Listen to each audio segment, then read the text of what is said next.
안녕하세요. 미소영입니다. 우리는 매일 감정 상태에 따라 그날 마음가짐과 행동이 조금씩 달라집니다.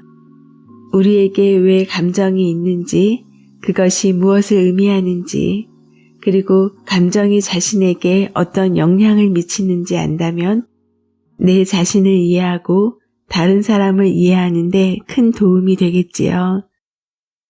지금 읽고 있는 레온 빈트샤이트의 감정이라는 세계는 자신을 이해하고 싶고 솔직해지고 싶고 더 인간답게 살고 싶은 사람들을 위한 책입니다. 이 책은 두려움, 사랑, 지루함, 분노, 배고픔, 자기자비, 애도, 인내심, 열정, 만족감 등 내 마음속 10가지 감정을 탐구하고 이해하는 데 도움이 되도록 실험 사례를 들어 과학적으로 접근하고 설명합니다. 우리가 느끼는 감정은 다 이유가 있고 그런 감정은 내 몸이 보내는 신호라고 합니다. 내 몸에서 신호를 보낼 때는 왜 그런지 찬찬히 들여다봐주는 것이 결과적으로 감정을 맞이하는 자세가 아닐까요? 부정적인 감정이란 없으며 오로지 감정을 다루는 부정적인 방식만 있다고 했습니다. 우리가 느끼는 모든 감정이 각자의 가치를 갖고 있다는 것을 받아들이면 도움이 된다고 하지요. 그런 의미에서 오늘은 지루함이라는 선물 소개해 드릴게요. 지루함이라는 선물. 우리의 시간관념은 역설적이다. 우리가 시간을 경험하는 것과 회상하는 것에는 차이가 있다. 주말 여행은 매우 빨리 지나가지만 우리의 기억 속에서 그 시간은 우리가 집에서 보낸 주말보다 훨씬 더 길게 느껴진다. 지연된 열차를 기다리는 순간은 영원처럼 느껴지지만 며칠만 지나도 우리는 그때를 거의 기억하지 못하며 그 순간은 여러 경험과 모험의 소용돌이 속에서는 너무나 하찮게 느껴진다. 하지만 우리가 이런 순간에 갇히게 되면 시간은 느리게 지나가고 우리는 어쩔 줄 몰라 하면서 영원처럼 느껴지는 시간을 견뎌야 한다. 아이가 있는 사람이라면 누구나 아이 심심해 라는 투덜거림에 익숙하다. 어른이 되면 우리는 지루함을 더 이상 분명하게 표현하지 않지만 그렇다고 느끼지 않는 것은 아니다. 새로운 계산 방식에 따르면 미국에서는 직장에서의 지루함을 견디는 대가로 연간 1,000억 달러의 임금이 지급되었다. 전 세계 대도시 사람들은 1년에 200시간 이상 교통체증에 갇혀 시간을 보낸다. 또한 지루한 회의 시간을 참고 견디거나 약속에 늦는 상대를 기다리거나 크리스마스 이브에 울리는 작은 종소리를 간절히 기다린다. 그런 순간에 닥쳐오는 지루함이란 감정을 너무나 견디기 어려워 차라리 전기 충격을 선호하는 사람도 있다. 그렇다면 지루함이란 정확하게 어떤 감정일까? 아마도 이 분야의 연구소로는 세계에서 유일할 권태 연구소를 이끄는 캐나다의 심리학자 존 이스트우드는 지루함을 만족스러운 활동에 대한 충족되지 않은 열망이라고 정의한다.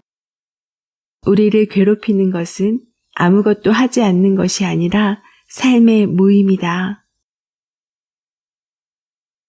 권태를 느끼는 사람들은 어떤 일에도 집중하기 어렵고 정신이 깨어있지 않으며 늘 무기력과 피로를 느낀다. 이들은 한편으로는 무기력하지만 한편으로는 안절부절 못하고 짜증을 낸다. 연구자들은 불편한 감정이긴 하지만 권태가 우리 인간에게 긍정적인 측면이 많은 중요한 감정이라고 말한다.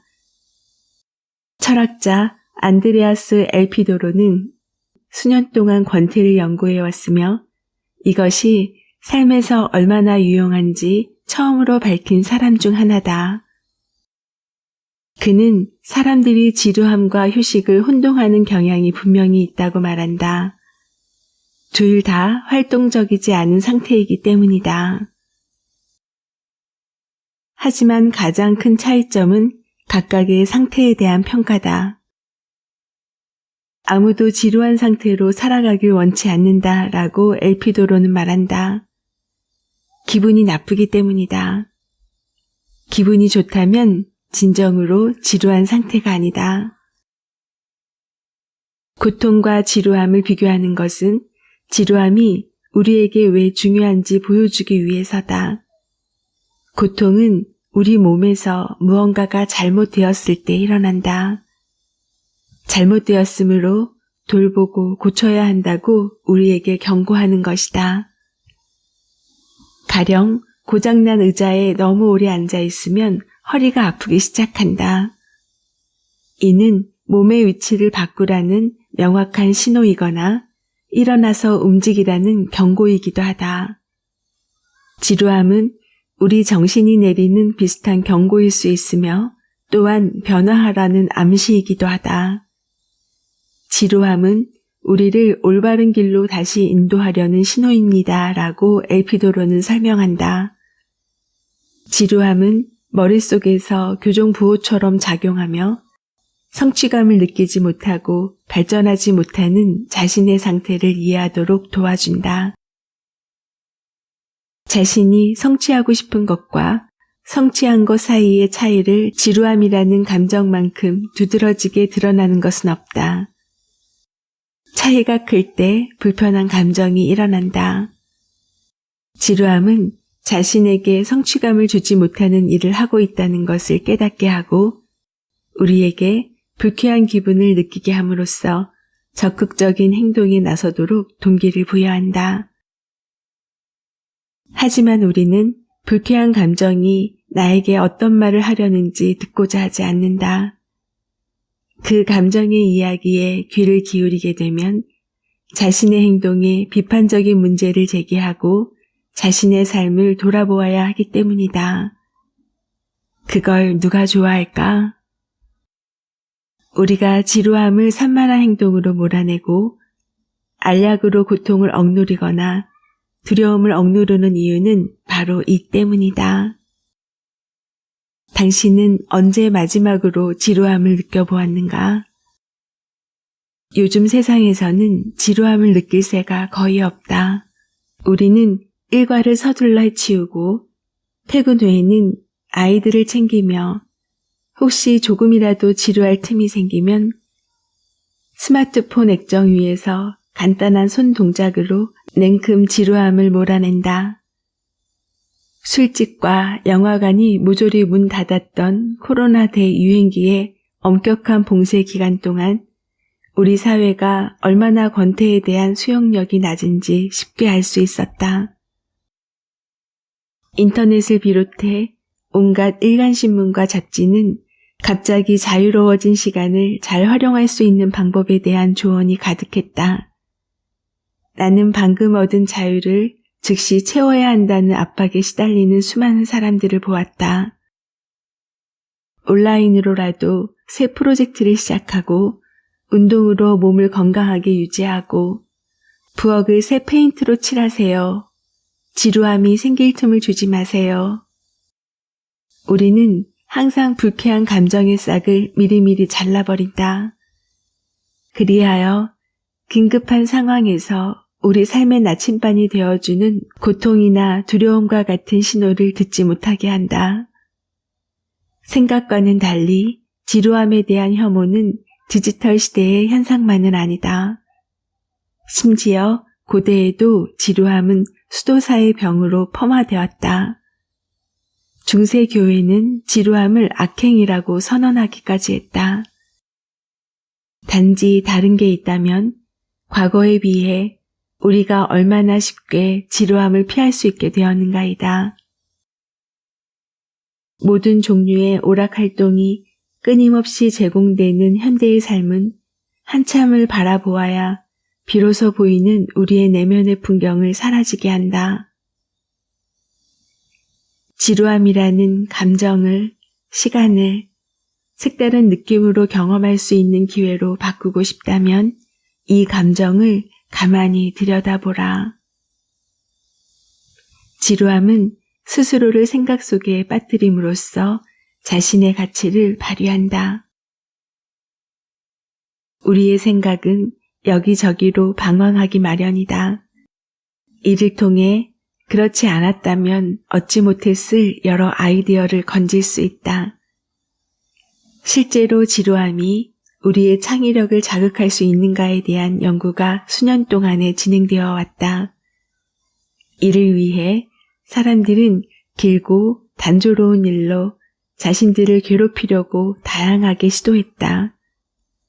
일부 실험 대상자들은 화면 보호기를 응시해야 했고, 일부는 큰 그릇에 담긴 팥을 색깔별로 분류해야 했으며, 전화번호부를 펼쳐 한 페이지씩 베껴야 하기도 했다. 이처럼 정해진 지루함을 견딘 이들 대부분은 오락거리에 눈을 돌렸거나 힘든 일을 해야 했던 비교 그룹보다 창의력 테스트에서 훨씬 높은 성과를 보였다. 이 분야의 연구는 아직 걸음마 단계이지만 지루함을 견디고 나면 새로운 것을 시도하려는 의욕이 높아진다는 다양한 징후를 확인할 수 있다. 지루함은 또한 자신을 다시 한번 깊이 들여다볼 기회를 주기도 한다. 엘피도로에 따르면 지루함은 한 개인이 성장하도록 자극을 주고 삶의 의미를 찾게 하며 습관의 안전지대로부터 벗어날 수 있게 자비의 손길을 베푼다. 2009년에 실시한 123명의 미국인 커플에 대한 연구에서 연구자들은 사랑의 교집합과 결혼 생활의 만족도 그리고 권태 사이의 연관성을 찾아냈다. 결혼 7년 차에 권태기를 맞이한 부부들은 점점 사이가 멀어졌고 9년이 지나도 여전히 같이 살고 있을 때는 관계가 눈에 띄게 불만족스러웠다.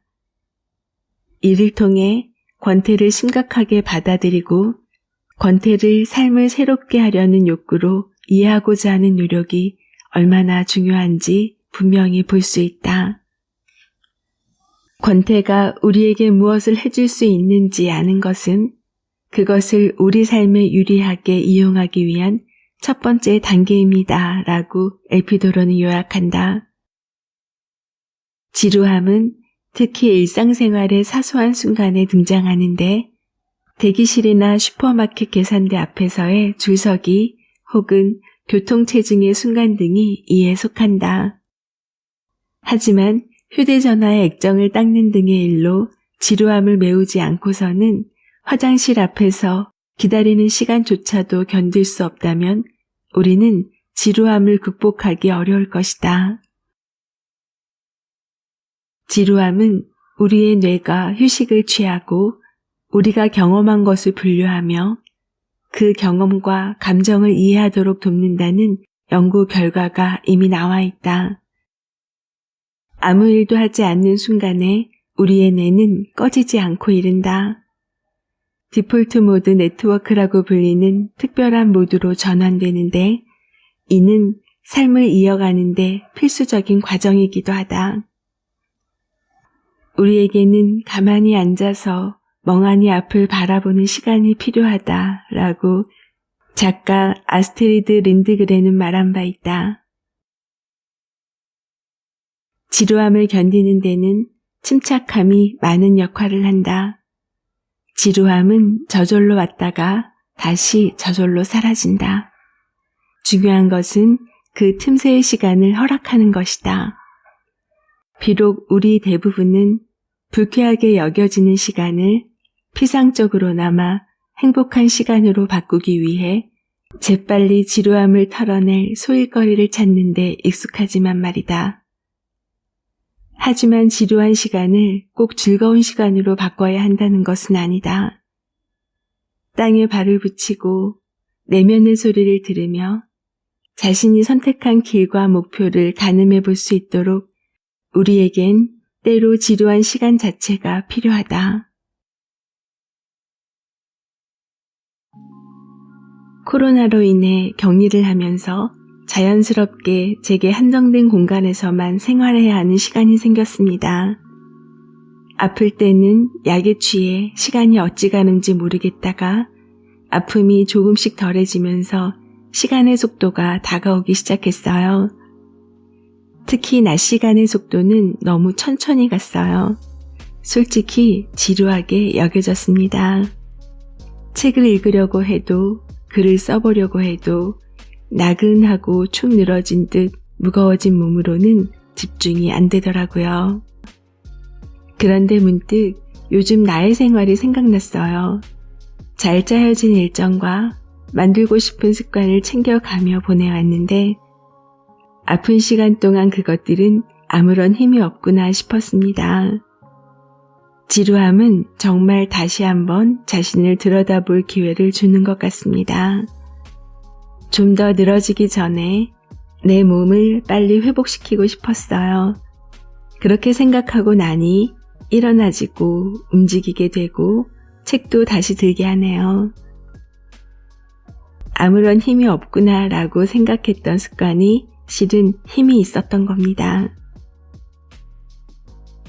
바빌로니아인들은 같은 기차라도 반대편에 앉아서 창문을 내다본다고 했어요.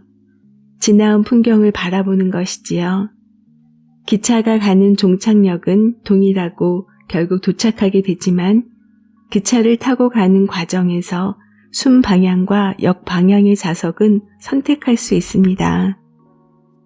기차표를 끊을 때 무조건 순 방향을 1순위로 선택합니다. 하지만 필요에 따라 역 방향을 선택해보는 것, 조금 느리게 지나온 거리를 보며 과거를 생각해보는 시간, 자칫 지루할 수 있는 그 감정을 느긋함으로 바꿔보는 시간도 의미 있어 보입니다. 오늘 기억하고 싶은 한 문장은 지루함은 우리를 올바른 길로 다시 인도하려는 신호입니다. 지루함은 자신에게 성취감을 주지 못하는 일을 하고 있다는 것을 깨닫게 합니다. 지루함은 자신을 다시 한번 깊이 들여다볼 기회를 주기도 합니다. 미소님도 지루함이 찾아온다면 자신을 다시 한번 돌아보라는 신호이니 가볍게 지나지 말고 깊이 들여다보세요. 작가와의 만남, 다양한 이야기를 전하는 미소영입니다. 오늘도 행복하세요.